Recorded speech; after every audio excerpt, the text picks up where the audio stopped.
مړه زمونږ اختر څه کوي خو خپلو پردي ته مبارک شه اختر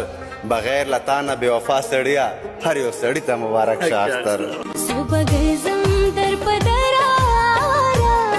ملګرو دا اسنین دی او دا وخت د تیمرګري په جیل کې دی. ورسره د تیمرګري ډپټي کمشنر هغه ملاقات کړی دی وصال خان صاحب او هغې ته چې کوم دی د اختر دپاره څه پیسې ورکړي دي. دا ویډیو چې دا هغه په سوشل میډیا خاص طور په ټیک ټاک لږه وایرل وه نو ما غوښتل تاسو سره دا ویډیو شریک کم او کم نوي اپډیټ چې دې باره کې راځي هغه هم شریک کم. زیات تر کم ملګري چې دي هغه له دې په هکله باندې تپوس کوي چې آیا څه وشو د دې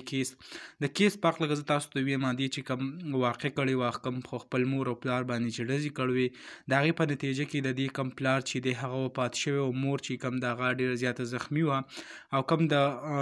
مونږ ته چې کوم خبر را رسېدلی د هغې مطابق چې د مور کومه یوه خپه چې د هغې تر اوسه پورې کار نه کو او اوس چې کوم دی هغه پې داسې قدم هم اخیستی شي. خو بل طرف ته که موږ وګورو د دې د کیس په حوالې سره نو دې یو ځان باندې خو پخپله ګواه هم کړې ده او نور کیس پې هم ډېر زیات مضبوط دی خو لا ټرایل کې کیس روان دی تر اوسه پورې په دې کې یا څه سزا یا څه بری شوی نه دی.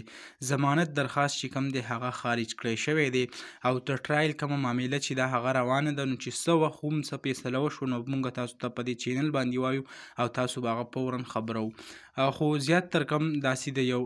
خبر مطابق هغه وایي چې د دې کومه مور چې د هغې ته خلک وایي چې آیا معافې کا خو د دې کوم ترونه چې دي هغه وایي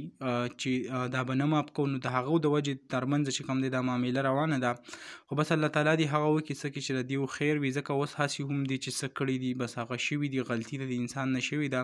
نو که مور یې معاف کړي نو ښه خبره به وي ځکه چې د دې کوم د مور بل داسې مشر زوی یا څه هم نشته نو کم د کور د ګټې وټې کم کس چې دی هغه څوک نشته نو چې دا راوځي نو څه ناڅه خو به وکړي. اوس د غلطي کړل اوس به خلک کمنټس کوي چې آیا دا دونه سزا پکار ده دونه خو که 100 کاله پې تېر کړي نو هسې هم هغه غلطي شوې ده اوس خو څه نه جوړېږي. نو کوم دغه معلومات چې کومه ویډیو چې هم تاسو سره شریک کړه انشاءالله بل ویډیو کې ملاوو. الله حافظ.